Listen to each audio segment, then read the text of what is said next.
Halo, perkenalkan nama saya Tia Andriani dari Prodi Sistem Informasi UPB Purwokerto.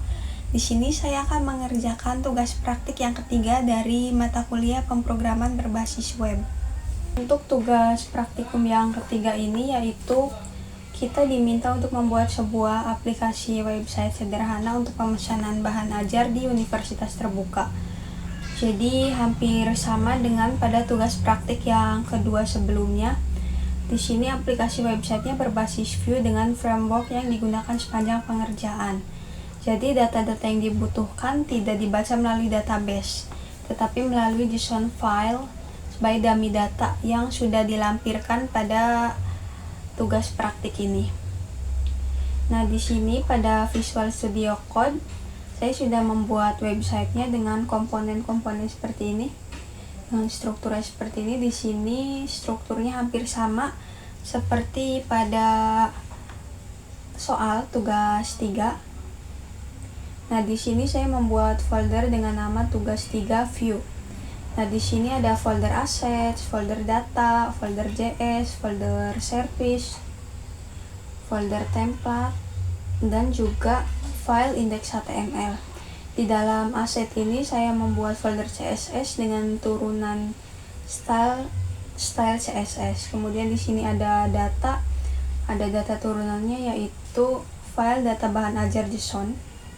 Nah, di sini komponen berisi JavaScript untuk webnya, dan di service ini ada API JS. Dan di sini juga saya membuat file app.js. Kemudian di sini juga ada templates. Templates ini berisi perintah HTML, dan di sini ada index HTML juga. Nah, untuk CSS ini, style CSS ini digunakan untuk menstyling tampilan web. Jadi warna atau tabel tampilan yang ada pada web yang saya buat ini diatur di sini, seperti background dan lain-lainnya. Ini ada di sini. Kemudian yang selanjutnya di sini ada data JSON, data bahan ajar. Nah, data bahan ajar ini berisi data-data dari misal UPBJJ-nya, ada kategori list, pengiriman, ada stok bahan ajar, dan lain-lain. Ini data untuk website yang saya buat ada di sini, yang ada pada tugas 3. Kemudian di sini ada folder JS. Folder JS ini adalah folder untuk tempat logika dari web yang saya buat untuk Vue.js. Nah, di sini juga ada API JS. Ini digunakan untuk mengambil data JSON. Kira-kira perintahnya seperti ini. Jadi API JS ini digunakan untuk mengambil data, ini data bahan ajar JSON. Jika kita cek di file explorer ini, data bahan ajar JSON ini akan on karena sedang diakses di sini. Kemudian ini ada app.js. App.js ini digunakan untuk file utama untuk menyalakan view-nya. Di sini perintahnya ada new view, di sini ada hashtag app, ini untuk menjalankan aplikasi website yang saya buat. Jadi app.js ini digunakan untuk menyalakan view, terus meload data JSON yang ada ini, data bahan ajar. Kemudian juga mengatur untuk tab menu seperti stok, tracking, dan delivery order yang ada pada website.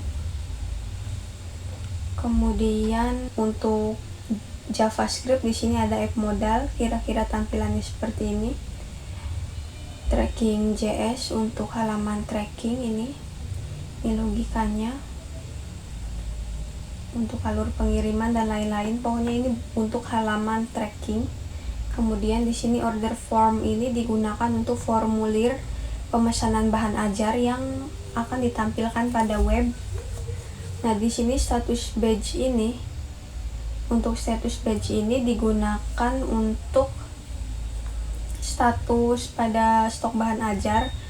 Jadi ada kosong, menipis, dan aman tergantung stok bahan ajar yang ada. Dan di sini stok tabel untuk tabel bahan ajarnya. Di sini ada stok, UPBJJ, ada kategori dan lain-lain. Kemudian di sini juga ada templates. Templates ini adalah tampilan, berisi tampilan HTML untuk aplikasi website yang saya buat.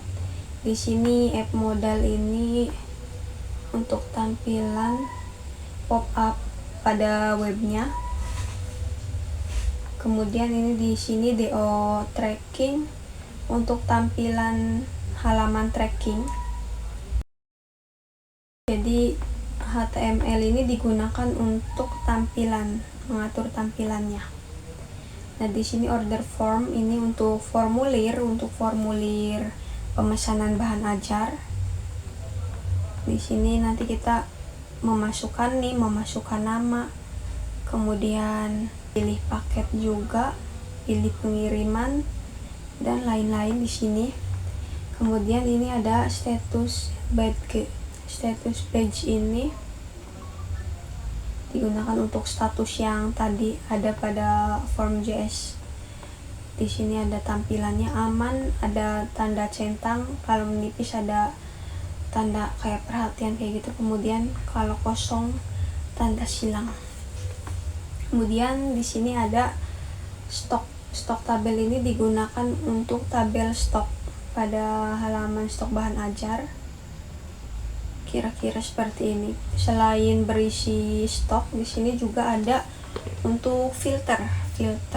Nanti pada halaman webnya akan difilter, misal bahan ajar berdasarkan daerah atau berdasarkan kategori apa. Akan lebih jelas saat saya menjalankan websitenya nanti. Kemudian di sini ada indeks HTML. Nah, indeks HTML ini seperti tugas-tugas sebelumnya. Indeks HTML ini sudah pasti digunakan sebagai pintu utama untuk masuk ke halaman web yang saya buat ini.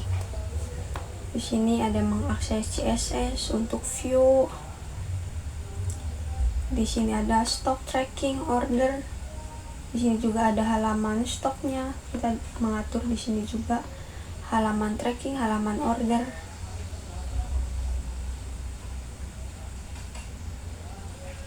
Kira-kira tampilannya seperti ini. Jadi untuk HTML dan JavaScript ini saling melengkapi satu sama lain. Nah, langsung saja saya akan buka websitenya.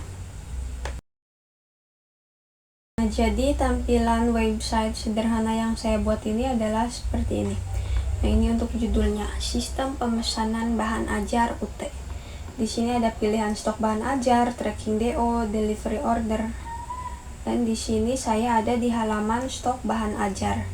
Pada halaman stok bahan ajar ini kita menampilkan stok bahan ajar yang ada. Nah, di sini kita bisa melakukan filter yang ada tadi pada stok table. Misal di sini saya berisi 4 matkul.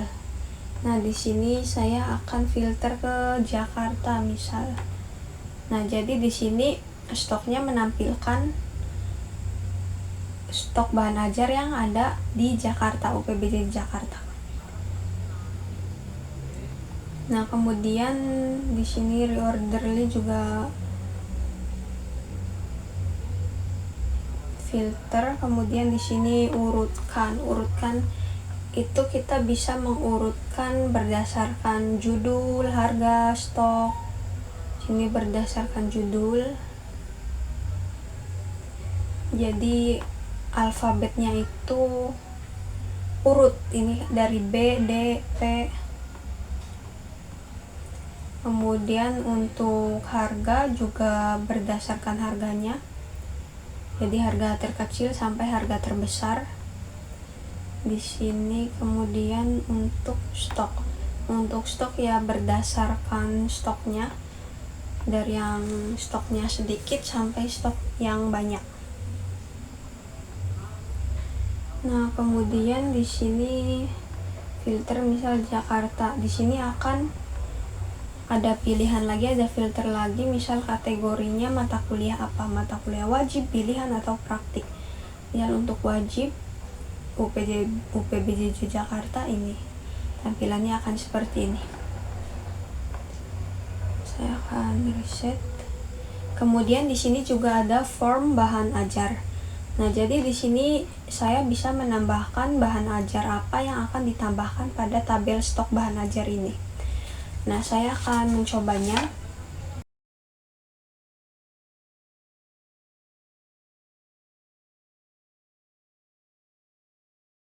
Ini saya sudah menambahkan tadi.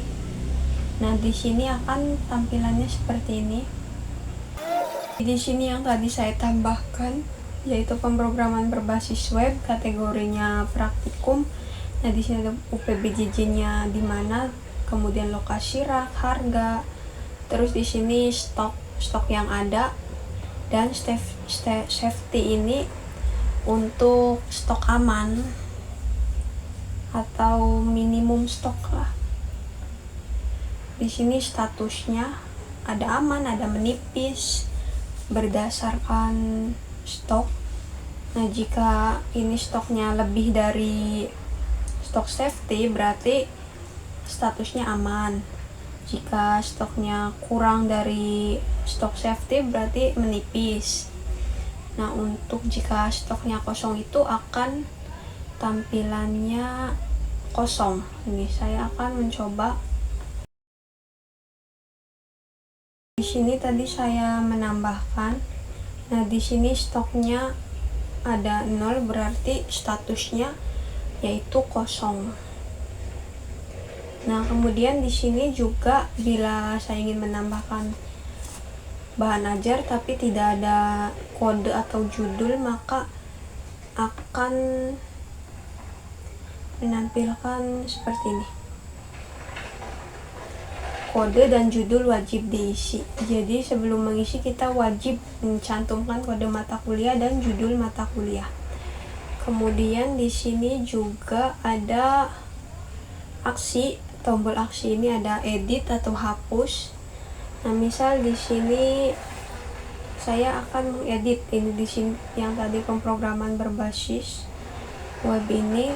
Jika kita klik edit, maka akan tampil di sini di form bahan ajar. Nah, kita tinggal edit saja, misal harga atau kategori atau stoknya. Di sini saya akan stoknya